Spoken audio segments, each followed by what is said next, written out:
Ces théories joueraient les habits de vieilles observances du temple et du symbolisme ésotérique de la Rose-Croix. Elle tombe en terre infertile. Le Templier, dans le sens de Luc, est un individu qui lui-même est investi d'une certaine mission qui serait celle, entre parenthèses, d'apporter les changements nécessaires dans le monde pour corriger la trajectoire d'une humanité qui, selon Luc, était en train de déraper. C'était ça, le Templier. Mais c'était aussi un individu qui était prêt à mettre en marche un processus pour se changer, se transformer lui-même. Rose-Croix, nom sonore et fascinant qui claque comme un drapeau au vent. Rose-Croix, synonyme de fraternité depuis des siècles. Synonyme de fraternité comme les Templiers, ces valeureux chevaliers du Moyen-Âge qui furent en Terre Sainte et dans la péninsule ibérique le fer de lance des croisades contre les musulmans. Aucun prince, aucun souverain ne possédait à l'époque autant de richesses et de pouvoir que le grand maître du temple.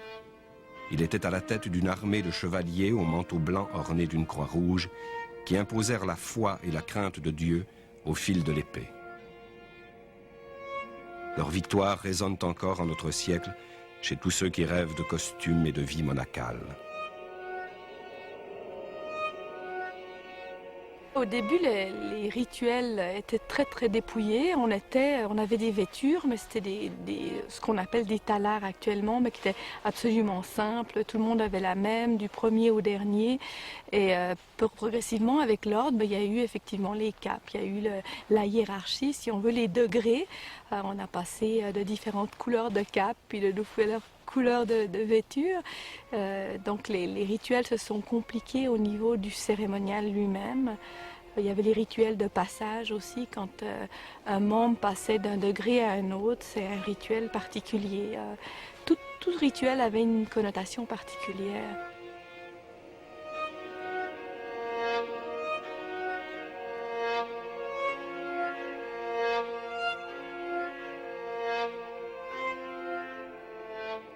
L'aspect spectacle, l'aspect rituelique, l'aspect...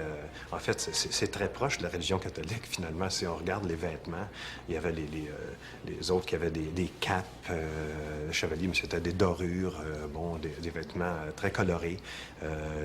Les couleurs signifiant des choses, hein. Il y avait comme toujours les 4 points cardinaux avec le vert, le rouge, le jaune et le bleu. Et ces couleurs-là étaient répétées un peu partout là, dans les rituels. Donc, c'était... Les personnages incarnaient durant un rituel les différentes choses, de façon symbolique. Supprimé il y a 7 siècles, l'ordre du Temple n'est pas mort. Il continue de vivre par ses symboles moyenâgeux dans une centaine d'associations qui prétendent toujours à la spiritualité templière. Robert Falardeau, un haut fonctionnaire québécois, était de ceux qui admiraient les Templiers. Mon frère était un mystique authentique. Il était à la recherche, de certaines vérités en ce qui le concernait l'existence. Et c'est pour cette raison qu'il s'est approché de certains groupes mystiques. D'abord, il y a eu la morgue dans les années 70, et puis après l'ORT, et ensuite Dimambro jouerait avec l'ordre du Temple solaire. Oui, il était très près de Dimambro. Je dirais même qu'il était toujours avec Dimambro dans un sens. Et il était sous le charme, si on veut, de Dimambro. Il considérait Dimambro comme réellement un maître spirituel, je veux dire, qui possédait des vérités évidentes.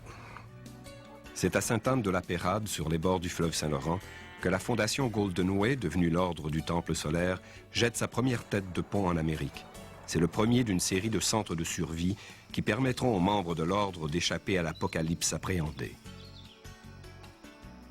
Mon frère était convaincu de la nécessité, de la culture biologique, tout ce qui était relié à une saine alimentation. Mais personnellement, il était convaincu de ces choses-là. Donc, il était très impliqué au niveau de la ferme.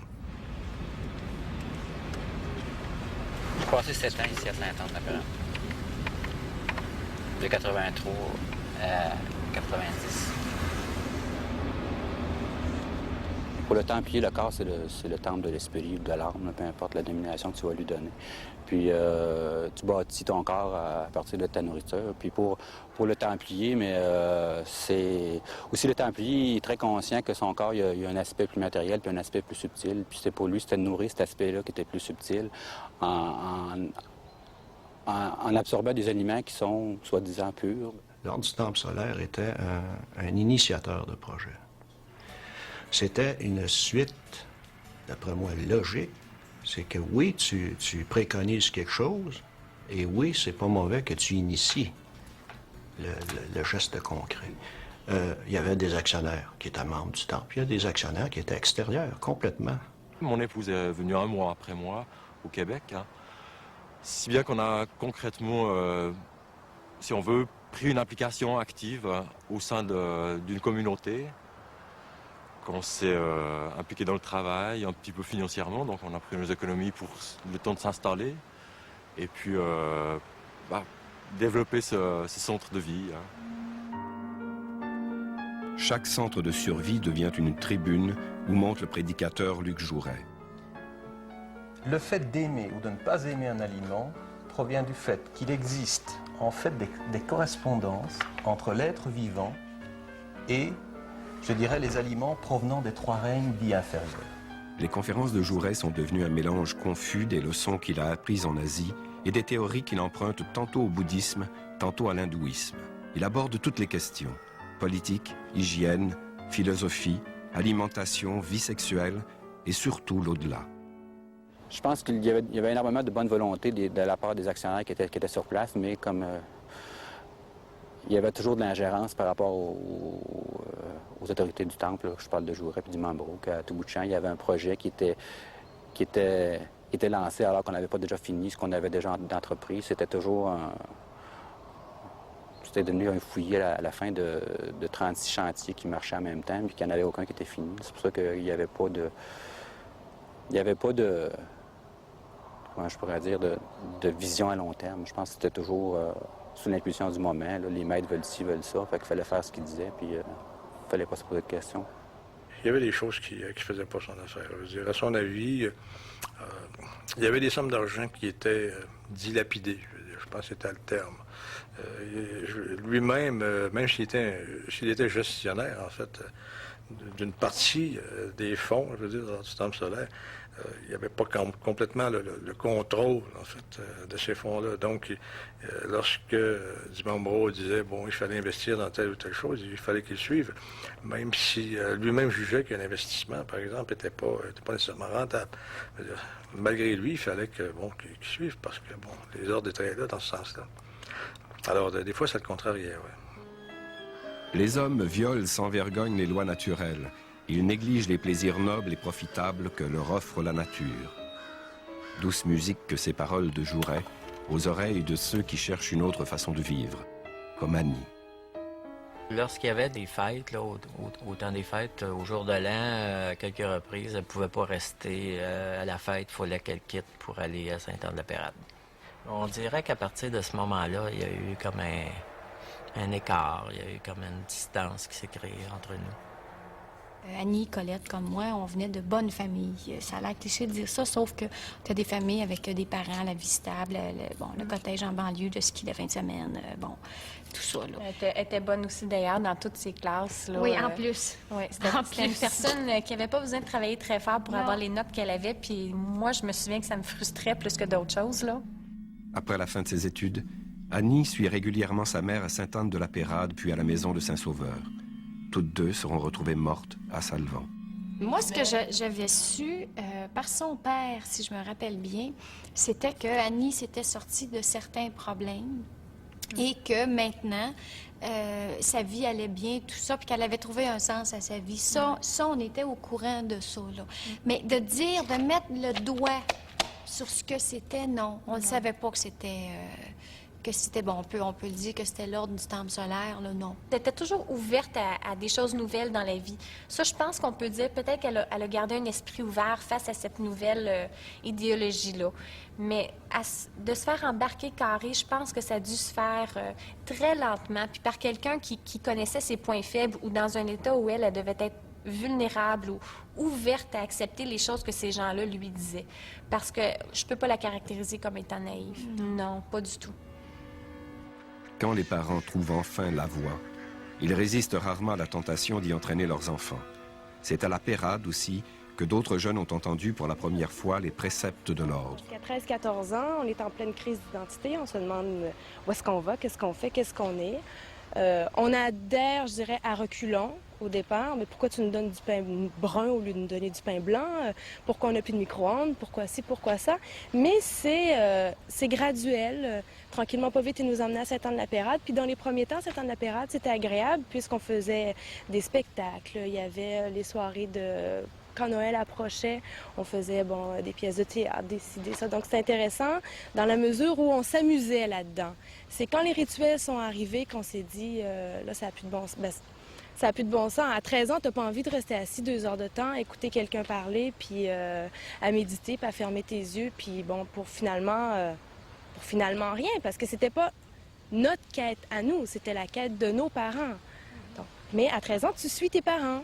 Parce que mes parents avaient coupé complètement avec le reste de la famille. Donc, notre famille, c'était tous les membres de l'Ordre du Temple solaire.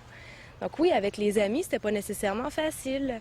Quand on a voulu commencer à sortir vers 16, 17, 18 ans, puis qu'on nous disait tu vas chuter. Si tu sors, chuter dans le sens que si on reste avec le groupe, on garde notre énergie. On a comme toute la même énergie. Puis le groupe de l'extérieur est mauvais pour nous. La force, je dirais, l'emprise de l'Ordre du Temple solaire, c'était qu'on portait notre propre culpabilité. On était à l'école, on devait faire des examens. Le lendemain, on avait des examens, on nous appelait le soir, il y a un rituel. Moi, je disais à mes parents, mais c'est pas possible, un examen, je dois étudier. Oui, mais si tu viens pas au rituel, tu vas chuter. Donc, tu es devant ton examen, puis tu dis, est-ce que j'étudie mon examen en pensant que je vais chuter ou je vais au rituel en sachant que je vais échouer mon examen? Donc, la réponse allait de soi. On allait au rituel pour pas mal dormir toute la nuit. Mes parents étaient beaucoup plus absents, étaient absents très souvent, même aux fêtes de Noël. Mais c'est à partir de là, quand ils partaient pour Noël, puis qu'on était juste les enfants à la maison, c'est là que ça a commencé à être difficile. On sentait la souffrance de passer Noël tout seul, sans nos parents, sans personne.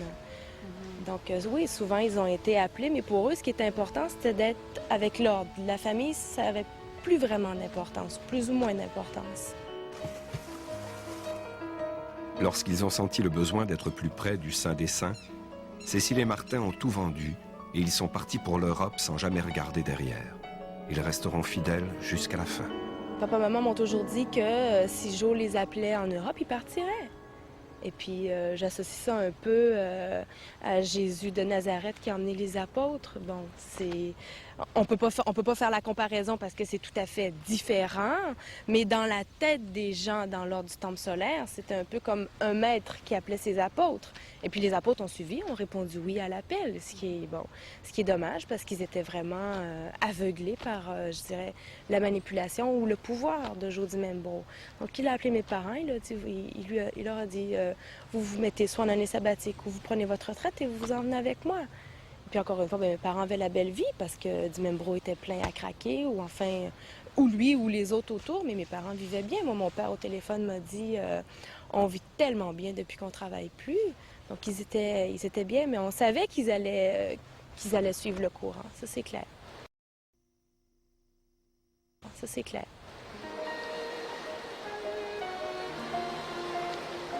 Maire de la petite ville de Richelieu, au Québec, Robert Ostigui était aussi un homme d'affaires intègre, prospère et influent.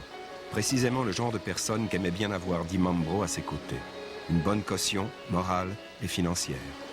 Sans trop d'enthousiasme, avec beaucoup d'appréhension aussi, sa femme Françoise la rejoint en Suisse. Tous deux seront assassinés à Chéry. Robert était un homme super curieux, fait que tout ce qu'il ne connaissait pas l'attirait. Il voulait tout apprendre ce qu'il connaissait pas. Il était en train d'apprendre l'espagnol. Il a suivi des cours à l'université d'espagnol. Des livres, mon Dieu, il en avait des livres. Il était intéressé par à peu près tout. Il était tellement cultivé que oui, ses conversations étaient riches, c'était intéressant. C'était un homme... tout ce qui tout ce qu'il ne maîtrisait pas l'attirait. Il voulait m'en expliquer des choses, mais moi, ça m'intéressait pas en tant que tel. Fait que je m'en occupais pas, parce que moi, l'abstrait, j'aime pas ça. Lui, tout ce qui était abstrait, ça l'intéressait. Tout ce qui est peu connu, ça l'intéressait. On comprend à ce moment-là pourquoi il a été introduit à ce genre de... Si on peut appeler ça une secte-là, parce que c'est d'association, parce que finalement, il parlait d'exactement ce qu'il aimait, lui, des choses qu'on connaissait pas beaucoup, des mystères. C'était strictement ça. Lui, il voulait en apprendre plus.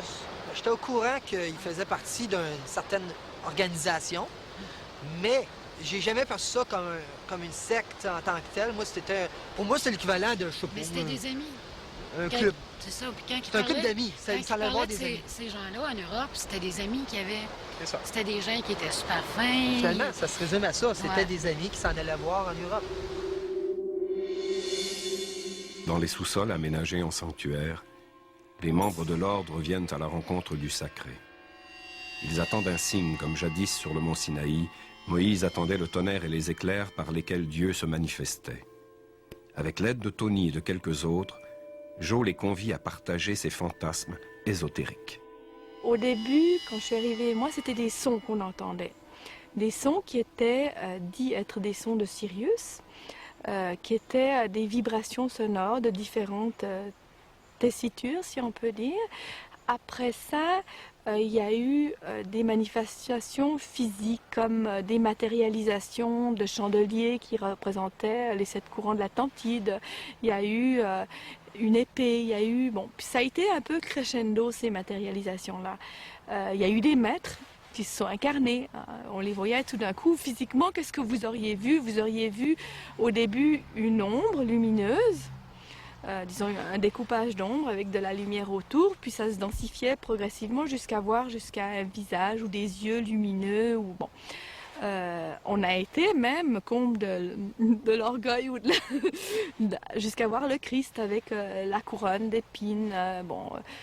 Il y a eu le Graal, beaucoup qui est apparu. Donc on voyait un vase de couleur émeraude qui, au milieu de la pièce, au milieu de nous, d'un rien, si vous voulez, se densifiait comme une image qui devenait de plus en plus solide, donc qui se densifiait au milieu de nous.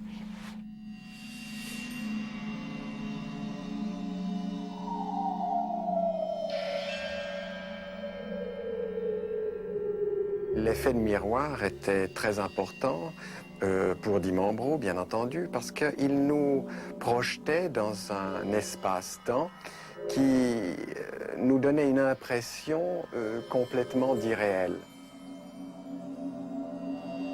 10, 15, 20, 30, 40 personnes étaient à l'unisson prêts à entendre ou à voir quelque chose de complètement irréel. Si l'un d'entre nous un jour avait eu le courage de se lever et de se diriger vers ce maître ou ces maîtres, eh bien, ils auraient été aussi vivants que moi-même qui vous parle aujourd'hui. Luc enveloppe les fidèles de sa parole de velours. Il leur parle du feu qui purifie et régénère, du feu qui immortalise et par lequel ils atteindront un au-delà glorieux, comme leurs frères anciens.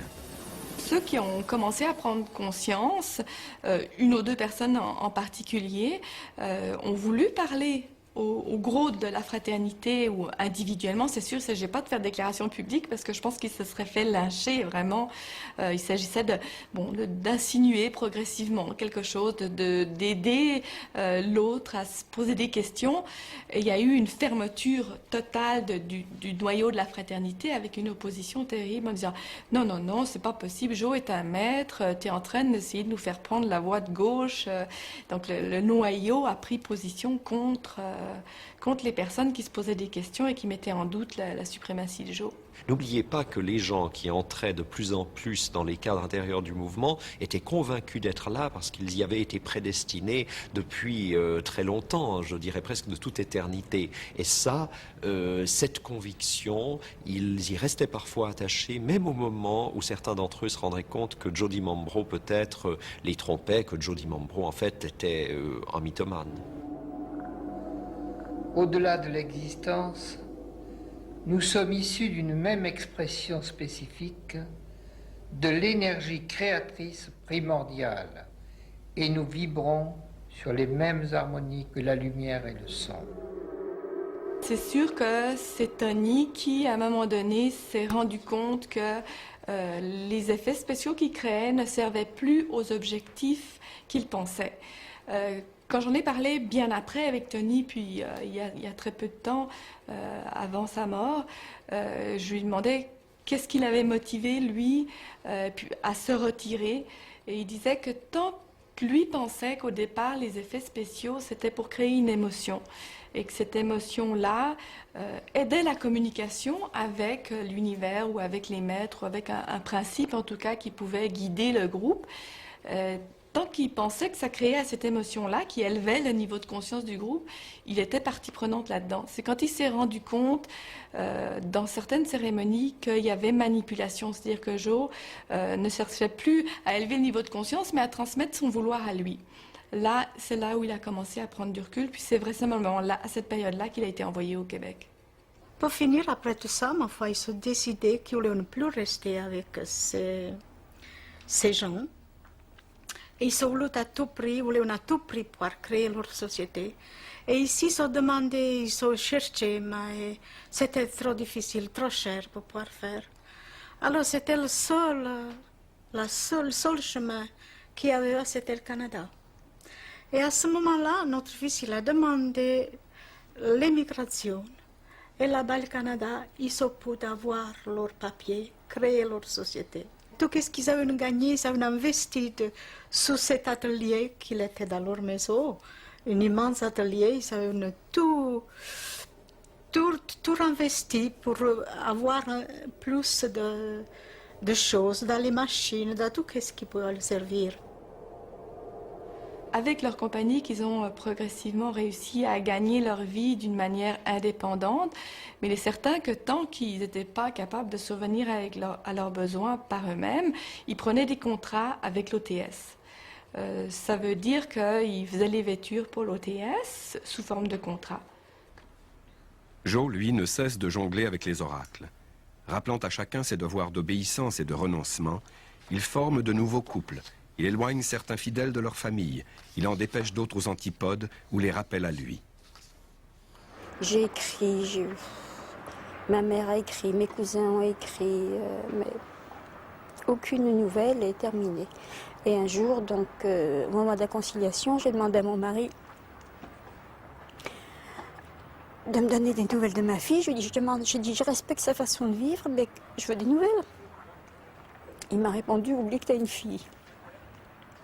Après la naissance de sa fille, elle a été un peu mise à l'écart parce que là, elle commençait à vouloir revivre normalement. Elle ne voulait plus prendre autant de précautions pour sa vie.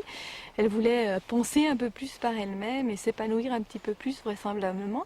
Et ça, c'est certain que ça ne plaisait pas à Joe. Et dès le moment où elle a commencé à vouloir mener sa propre vie, pas très loin quand même, mais en tout cas à redevenir Dominique, elle a été considérée comme dissidente, légèrement dissidente. Ce qui fait qu'elle a été rapidement, même dans l'incapacité de s'occuper de sa fille, c'est-à-dire que Joe disait qu'elle avait plus la vibration, ni l'attitude, ni la pensée pour être capable de s'occuper d'un enfant aussi peu de doudou.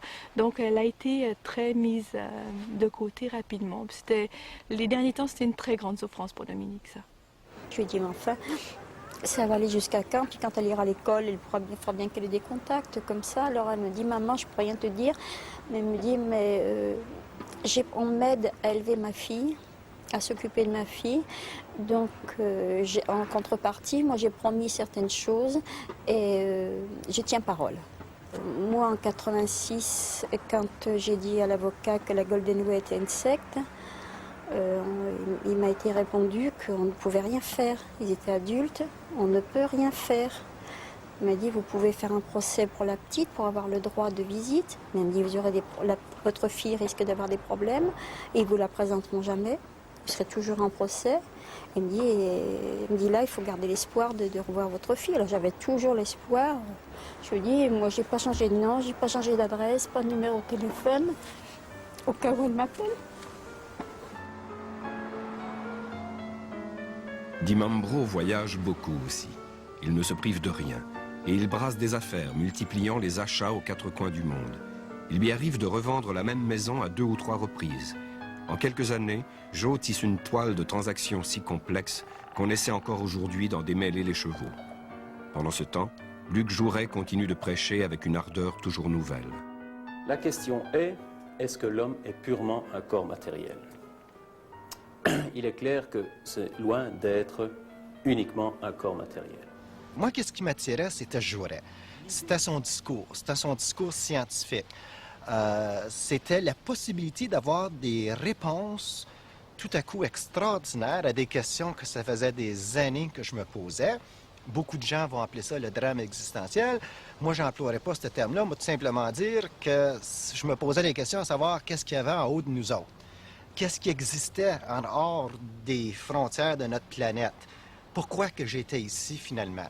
Et Luc, d'après son discours, me donnait l'impression qu'il pouvait me donner éventuellement des réponses. Mais je me suis aperçu très rapidement, par toutes les études que j'ai pu mener à bien, que la maladie était en fait l'extériorisation, c'était une projection extérieure, comme je l'ai déjà expliqué sur ces ondes, d'un phénomène intérieur à l'homme. Puis je me disais, un jour, il va me mettre en contact avec des choses extraordinaires. Là, je voyais déjà des extraterrestres, je voyais déjà des gens sur d'autres planètes qui existaient. Il parlait de mondes différents du nôtre, mais je me disais, mais ma foi du bon Dieu, c'est quoi que c'est, lui? Puis comme moi, je voulais le savoir aussi, ben, voilà. Luc Jouret avait cette capacité d'apaiser l'intellect ou les esprits, de nos préoccupations terrestres, toutes ces choses-là, et de faire ressortir comme cette unité avec nous-mêmes à l'intérieur, et on le faisait ça en groupe, ce qui créait une ambiance assez particulière. Une cellule ne vit que parce qu'il existe un rayonnement. Je me suis demandé au début si c'était un phénomène d'hypnose de masse. Et j'allais quand même là avec un point de vue critique. Je regardais, des fois je me laissais pas embarquer. Je regardais ce qui se passait autour de moi et je décidais d'embarquer dans cette ambiance-là, dans cet état d'esprit que j'aimais beaucoup d'ailleurs. Je dois avouer que c'était un grand plaisir pour moi de partager ces moments-là avec ces gens-là. Les extravagances de Dimambro, les attitudes de plus en plus intransigeantes de Jouret finissent par indisposer certains membres qui réclament des changements. Leur foi est déchirée et les cérémoniales n'arrivent plus à apaiser leurs doutes.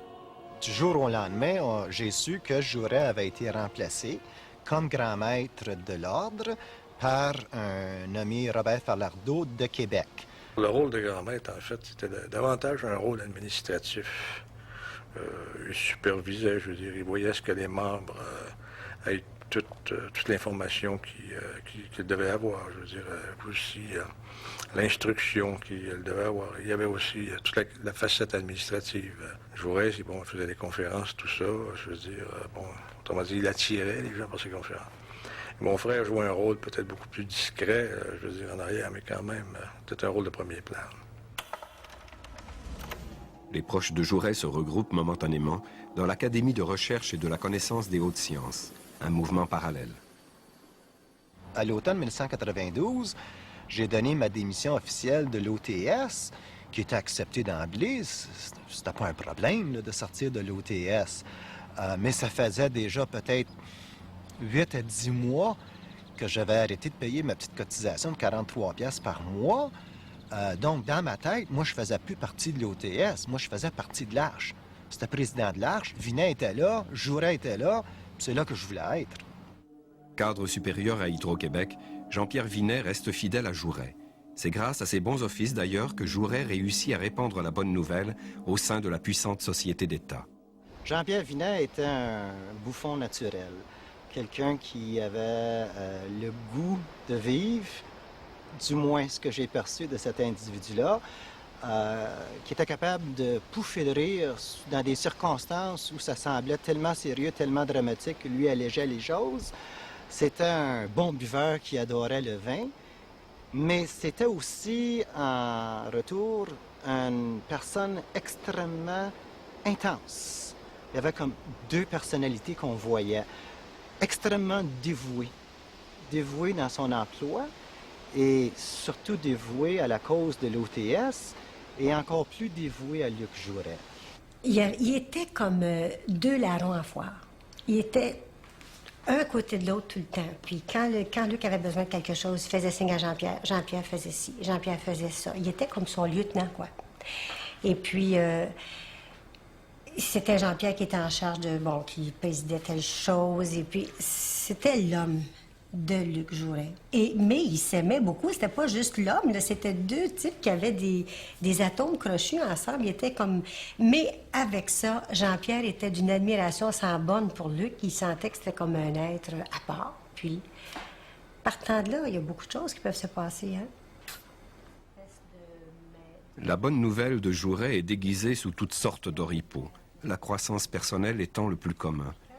Plusieurs, comme cette femme, ne savent pas ce que cache cette bonne nouvelle, mais Jouret les invite tous à partager ses propres images de l'infini. À un moment donné, Vinet est venu me voir privément à Saint-Sauveur, dans la maison, lors d'une pause. Puis il dit, Herman, il dit, sais-tu, j'aimerais apprendre, il dit, à tirer un fusil, il dit, un pistolet. Il dit, est-ce que tu en as un, toi? Il dit, que tu pourrais me passer? Il dit, que je regarde comment ça fonctionne. Il dit, j'irais pratiquer, il dit, dans un endroit, il dit, de la Laurentide. Oui, c'est correct. Je n'avais un pistolet. J'ai été un chasseur toute ma vie. Été. Je précise été, parce que c'est fini. Ce que j'ai fait, c'est que, Vinet me demandait de lui rendre un service. Moi, j'avais besoin à ce moment-là de ressentir que j'avais l'approbation et l'acceptation totale de Vinet et Jouret. Je me suis même pas posé la question. Je me suis amené chez nous. J'ai pris le pistolet que j'avais, qui était un 3,80. J'ai mis 100 balles dans mon porte-document. Je suis monté aux édifices d'Hydro-Québec. Je suis allé lui porter au 15e étage, au 13e, où il y avait son bureau. Puis je lui ai remis ça avec en tout cas, le paquet au complet. La seule chose qu'il m'a dit à ce moment-là, il dit, écoute, ça se peut que tu le revois plus. Herman Delorme, à qui Jean-Pierre Vinet réclamait un revolver muni d'un silencieux, est piégé par un agent double. Et avec Jouret, les voilà tous les trois inculpés de possession d'armes illégales. Plusieurs membres de l'ordre tombent de haut quand tout semble se rétrécir aux banales dimensions d'une affaire policière, d'un simple fait divers. Rien n'est sacré pour les policiers, surtout pas les maisons de l'ordre où ils débusquent costumes et épées, livres ésotériques et listes de membres qui font craindre tout à coup qu'Hydro-Québec ne soit en train de tomber entre des mains subversives. Il y a méprise de la police, mais le secret de l'ordre est éventé. Des membres jugent qu'on les a floués et ils réclament leur dû. Les deux gourous sont pris de panique. Lors de mon interrogation, qui a duré à peu près peut-être entre 7 et 8 heures, appartenait ce soir-là, un des enquêteurs m'a fait écouter des bandes enregistrées de conversations téléphoniques que j'avais eues avec Vinet. En fin de compte, il y avait beaucoup de gens qui étaient sur ces bandes-là. Et là, c'était clair que j'aurais été au courant. Qu'est-ce qui n'était pas clair pour personne, c'était pourquoi il voulait ce fusil-là. Maintenant, c'était évident pour tout le monde, puis surtout pour moi, que c'était pas une question que Vinet voulait pratiquer en arrière d'une bâtisse silencieusement pour pas alerter le voisinage. Moi, la seule chose qui m'est venue dans la tête à ce moment-là, ils m'ont menti. Est-ce que tu sais tirer au pistolet? Oui. C'est vrai? Oui. J'ai mon permis de port d'armes. Ah bon? Est-ce que tu peux t'entraîner au tir? Mais vite. Vite? Oui. On n'a plus le temps de discuter maintenant. Il faut passer à l'action.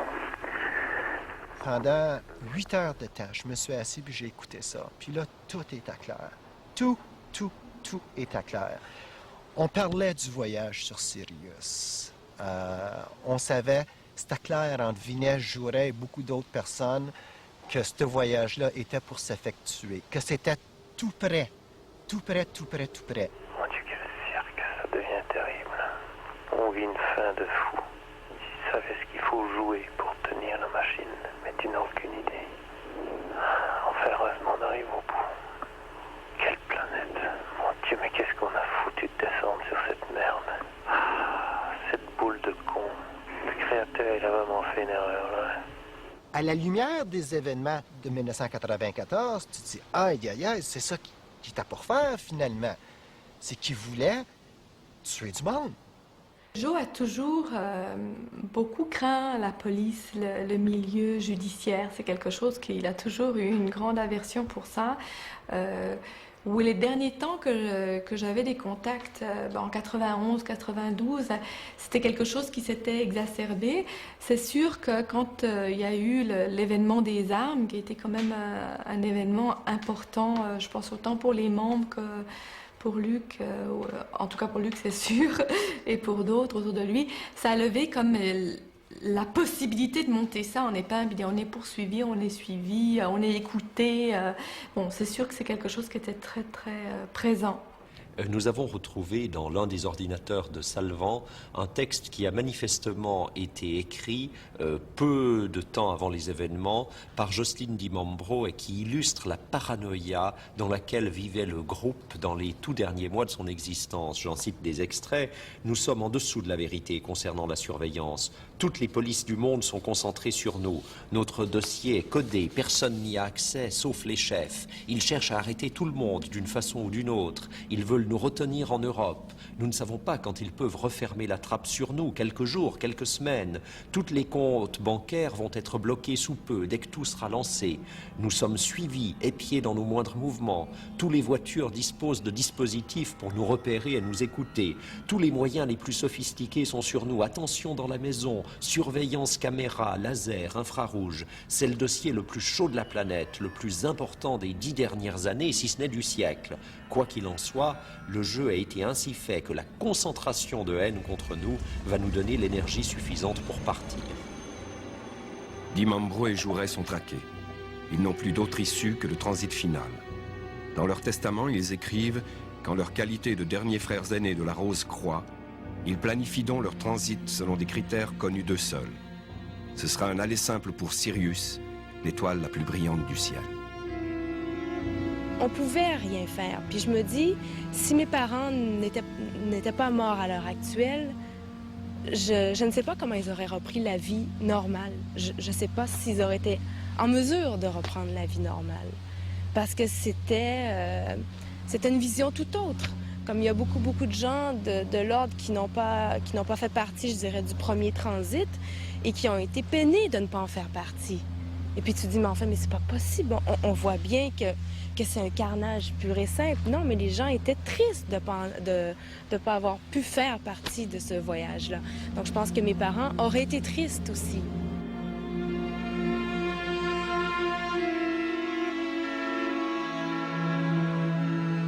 En septembre 1994, juste un mois avant les événements, elle m'avait écrit une carte suite à sa fête, suite au cadeau qu'on lui avait envoyé.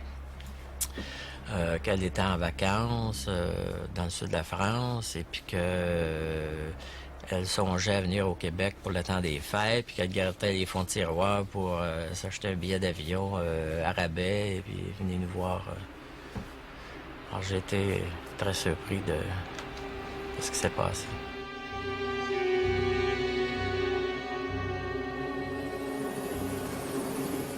Jean-Pierre Vinet me disait clairement, en juillet 1994, qu'il liquidait tout ce qu'il y avait au Québec. Il mettait toutes ces choses en règle, puis il s'en allait définitivement s'installer en Europe. Ça faisait longtemps qu'il savait qu'est-ce qui se passait, qu'est-ce qui devait se passer et qu'est-ce qui était pour se passer. Alors, lui restait avec Luc, il l'appuyait à 100% là-dessus. Il l'a toujours appuyé à 100%.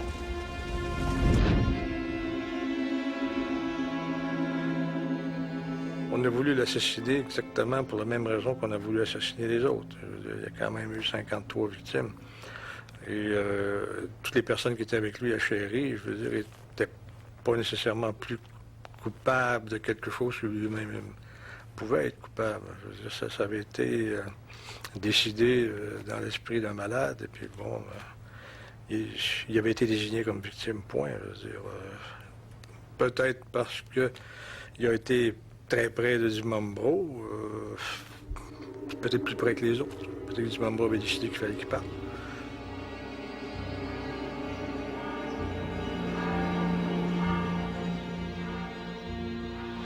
Oui, ils ont été piégés. Ma mère, elle faisait mes rapports de taxes pour la compagnie, puis elle était en train de les faire quand elle est partie, quand il est venu le temps d'aller rejoindre mon père. Fait qu'elle a tout laissé les papiers sur la table de cuisine. Je peux plus manger, moi, là. Elle dit, je reviens lundi, faut que je finisse.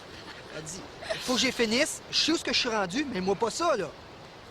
Fait que, puis elle n'est jamais revenue. Fait que, non, mais c'est, en tout cas, fait que moi, là, la thèse du suicide, là, ceux qui ont parti ça au début, là,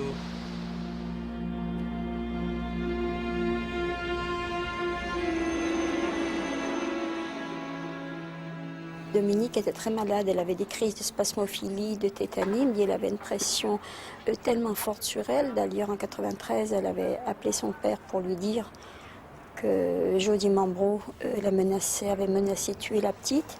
Et puis, elle lui avait dit que où qu'elle soit, lui et sa bande la retrouveraient.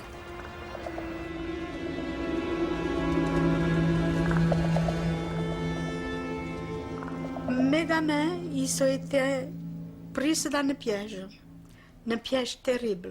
Pouvait pas être plus terrible que celui-là. Mais qui c'est qui a tendu ce piège? Je ne sais pas. Personne ne le sait. Peut-être que quelqu'un le sait.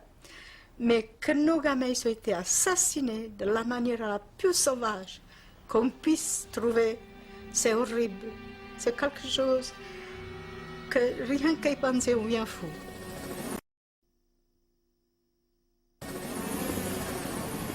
Pour moi, l'instigateur, c'est Jo, c'est certain. Quand j'ai vu l'image à la télévision, j'avais une colère épouvantable. Vraiment une révolte d'avoir osé passer à un acte pareil. J'étais très, très, très en colère. Mais c'est une colère en même temps avec beaucoup de tristesse, mais c'est vraiment ça, c'est la rage. Comment est-ce que tu as pu oser faire une chose pareille? C'était ça. C'est tellement à l'encontre de notre idéal 15 ans avant, qui était le respect de la vie, qui était l'amour les uns pour les autres, et puis d'arriver à quelque chose d'aussi énorme. Il y a eu beaucoup de théâtre autour de tout ça, surtout à Chéri. Di Mambro était un homme de théâtre. Il avait dit que quand il partirait, le monde entier saurait qu'il partirait. Toute l'attraction du groupe est responsable aussi, dans le sens où ça devient comme une espèce d'émulation. Hein. Chacun est obligé de monter un cran plus haut. C'est une dynamique de groupe qui est très puissante et qui renforce la folie d'une personne. Dans les dernières années, je dirais qu'à toutes les réunions ou à tous les rituels, on nous en parlait. Vous n'êtes pas prêt pour passer de l'autre côté. La porte est aussi grande qu'un chat, que le chat d'une aiguille. Il faut passer ensemble. Tout seul, on ne pourra pas passer. Bon, le passage était très, très, très, très, très, très, très présent dans les dernières années. La peur de la mort survient dans la majorité des cas parce que personne ou tout le monde ignore qu'en fait la vie s'écoule à travers soi. Luc nous avait dit à la fin de 92 que pour lui, les conférences étaient finies, qu'il avait détruit toutes ses notes, qu'il avait détruit toutes ses cassettes, tous les enregistrements de ses conférences. Pour lui, c'était fini. Et il avait été plus clair aussi lors d'une cérémonie particulière pour les gens de l'Arche. Il avait dit que lui et d'autres devaient disparaître, mais que nous serions laissés en arrière et qu'il y aurait des gens qui s'occuperaient de nous. Je me souviens où une jeune fille a demandé à Luc, après une courte méditation en cercle, si, dans l'éventualité où, au moment du départ, certains n'auraient pas le courage d'aller de l'avant, est-ce qu'ils auraient de l'aide? Et après avoir réfléchi quelques instants, Luc a dit oui. Pour passer de l'autre côté, il n'y avait pas 56 façons. Hein. Pour aller ailleurs que sur la Terre, il faut mourir. Bon, on en prend connaissance quand on s'est retiré de l'ordre du temple solaire, surtout que ça fait 10 ou 12 ans qu'on est dedans. Mais pour les gens qui sont à l'intérieur, qui sont dans l'ordre, ils ne pensaient pas que le passage, c'était de mourir physiquement, je dirais. C'était plus passer de l'état humain à l'état lumière. Bon, pour les gens qui ont vu le film Cocoon, qui sont dans le bateau à la fin, bon, les gens dans le film Cocoon, ils partent en lumière. Bon, c'était plus... Ils pensaient plus de partir de cette façon-là. Même mon père m'avait dit, ça se peut que vous ne retrouviez pas nos corps. Donc, on le savait qu'il allait avoir... on le savait, je parlais pour moi, parce que moi, je le savais qu'il allait avoir un passage.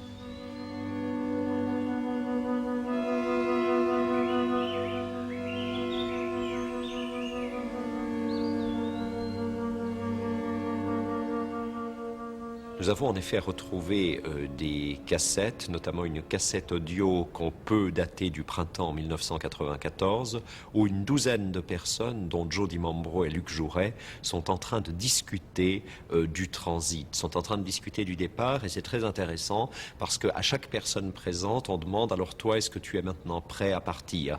Et alors il y a des gens qui sont totalement enthousiastes, qui disent moi je ne demande que ça fait longtemps que je veux partir, d'autres qui disent bon on ne se décide peut-être pas encore ce soir, mais enfin, tous les gens qui sont là, visiblement, sont des volontaires. Donc il y a une catégorie de gens qu'on peut définir de façon claire comme volontaires.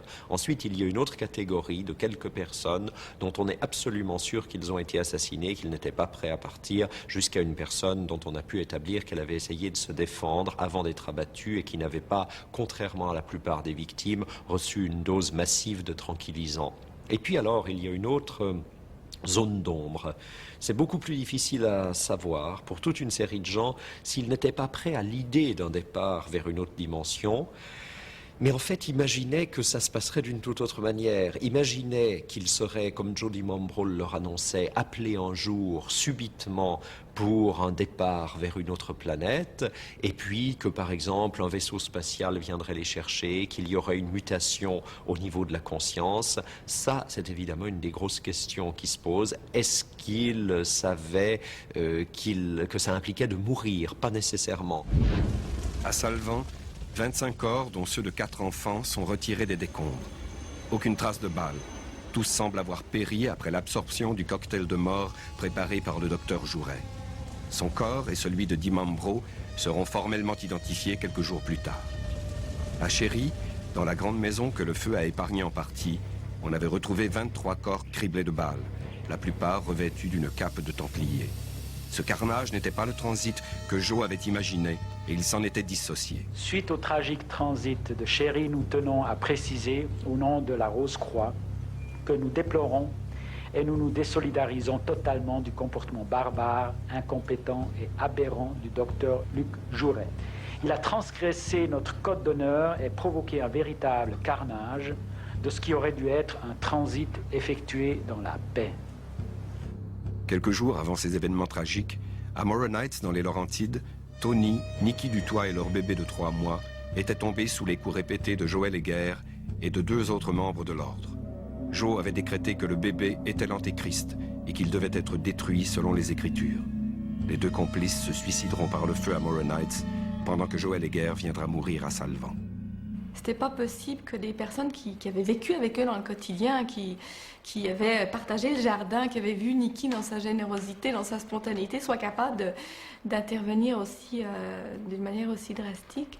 Donc, il fallait vraiment une raison mystique très puissante pour que quelqu'un passe à l'acte. Ces gens-là, c'était des vrais amis pour Tonine et pour Nicky. Alors, ils n'auraient jamais eu le courage. Et surtout le bébé. Qui sait ces salles qu'ils ont touchées, qui ont le courage de toucher un enfant. Serait-il au moins pour nous le laisser? Non. Voilà, alors je dis que ce n'est pas ces gens-là. Ça n'est pas possible. 14 mois plus tard, 16 autres personnes meurent dans une clairière perdue. Un deuxième transit qui stupéfie le monde. C'est à l'emplacement de cette petite tache noire dans la forêt que se trouve le nouveau charnier des adeptes du temple solaire. Une trace en forme de cercle, les restes noircis d'un brasier qui a probablement emporté les 16 disparus. Les gendarmes ont découvert plusieurs armes de poing sur le lieu du drame.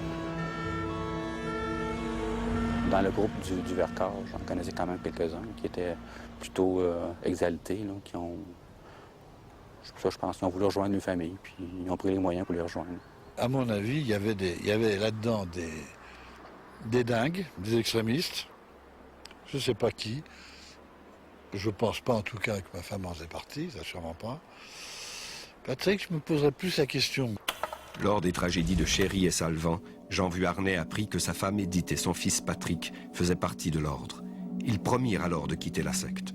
Aujourd'hui, ils sont au nombre des victimes du Vercors. Patrick a été très proche de sa mère parce que c'est le petit dernier, avec un décalage par rapport à ses frères qui n'avaient que 13 mois d'écart de 4-5 ans. Donc il était un peu largué, si vous voulez, par les grands.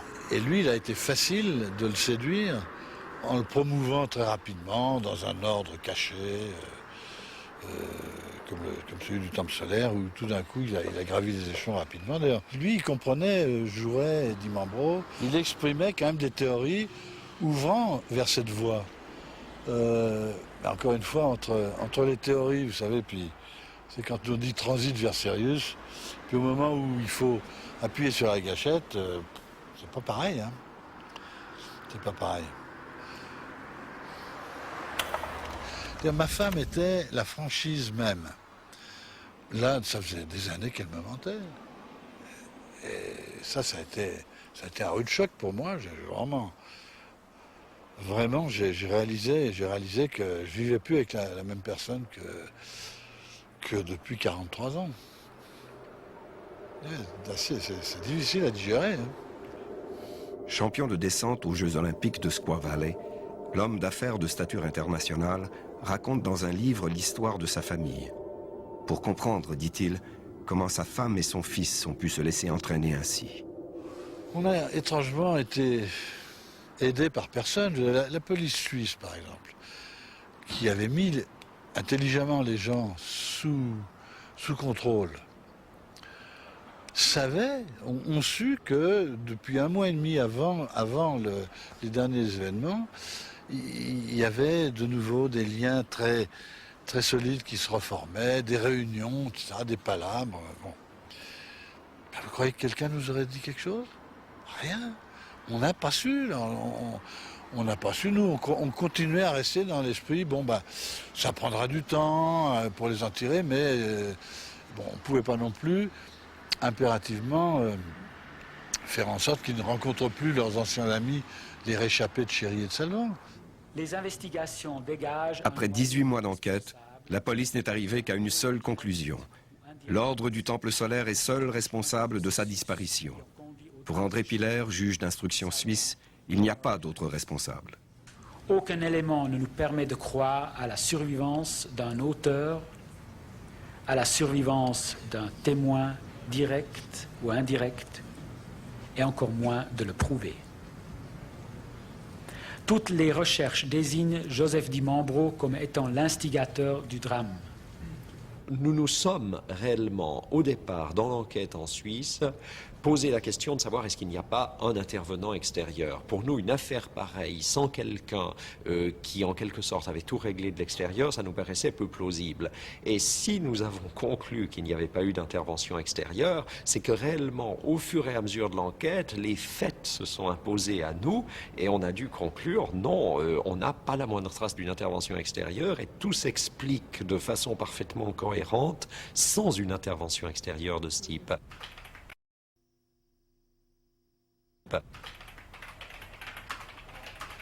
Rosemarie Jaton porte le deuil d'un frère et d'une belle-sœur et de leurs 2 adolescents tués à Chéry de 24 balles de revolver.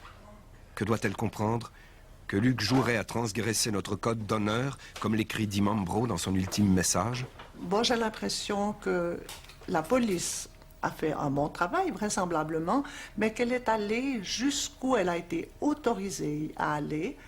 Et j'ai l'impression qu'il y a des pistes qui ont été évincées, je ne sais pas, mais ignorées en tout cas, que les juges, disons, auraient dû présenter éventuellement d'autres hypothèses qui permettent de faire des recherches ultérieures. On ne nous a jamais tenus au courant, jamais. On a su uniquement comme vous et tout le monde, par la télé ou les journaux, on ne sait absolument rien de plus que vous. Puis quand ils ont fait la conférence de presse, que les juges ils ont classé la chose, que nos enfants étaient des traîtres parce qu'ils étaient partis de ce groupe et que les autres ils étaient suicidés, que les autres ils avaient été assassinés, que tout est fini comme ça. Mais nous, on a sur la télé. Personne ne nous a convoqués.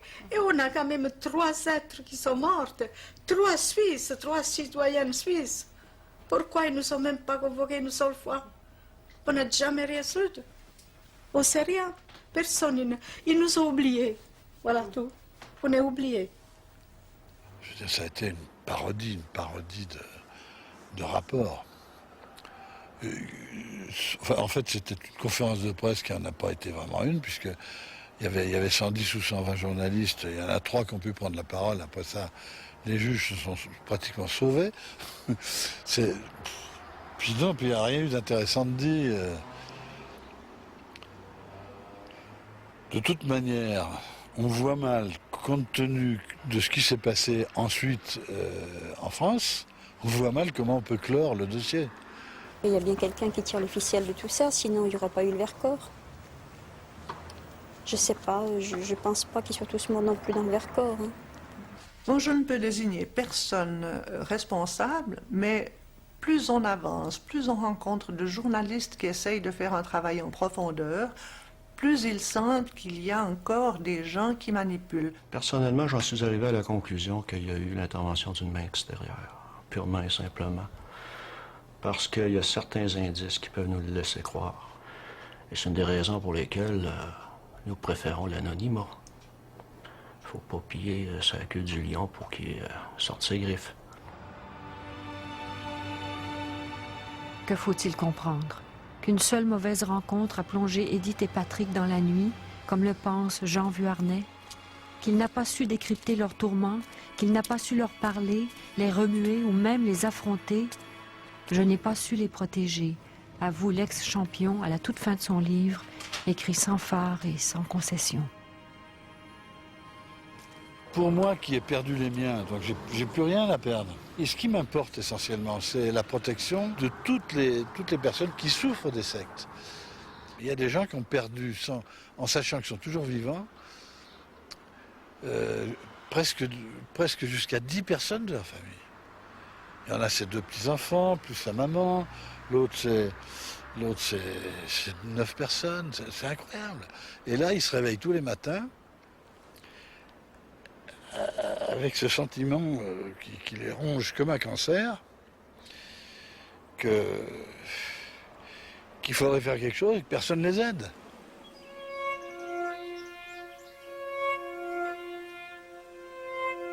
Toute quête spirituelle est insondable. Elle l'est encore plus lorsqu'elle s'accomplit dans le sillage de gourous ou qu'elle se déroule dans les mystères d'une société secrète comme l'ordre du Temple solaire. On ne sait rien. Ils nous ont oubliés. Les questions qui hantent les proches n'ont pas de réponse. En auront-elles un jour? A-t-on forcé la volonté des leurs? Qui tirait les ficelles? Ils ne savent rien. Ils ne sauront jamais. Le monde ne saura jamais ce qui s'est passé, car il s'agira d'un instant fulgurant, a prophétisé Luc Jouret dans une note de sa main retrouvée à Salvan. En un instant fulgurant, les chevaliers du Temple solaire se sont consumés. Ils ont laissé chez leurs parents et amis une brûlure dont le feu ne s'éteindra jamais. Les prières, le bon Dieu, le ci, le ça pour tout de suite, moi, c'est au secours, je veux rien savoir. Je sais que quelque chose à quelque part, mais je me freine. Cependant, tous les gens qui sont en quête de spiritualité, si je peux me permettre, avec ce que j'ai vécu, de leur dire quelque chose, c'est de ne pas penser que c'est quelqu'un d'autre qui porte un flambeau quelconque, qu'on a tous les facultés d'atteindre ce qu'on veut atteindre, puis qu'on a besoin de personne d'autre autour. Les premiers temps, même jusqu'à très très dernièrement, la spiritualité était pour moi comme bannie. Il n'était plus question de... rien que le mot spirituel était pour moi comme un choc. Je voulais absolument pas en entendre parler. Maintenant, je conçois la spiritualité comme un épanouissement intérieur qui nous met en communication avec la nature, avec les arbres, les animaux, la vie, avec la profondeur et la beauté de la vie, mais plus avec des notions calquées par un passé ou par une tradition. C'est plus du tout ce que je ressens actuellement.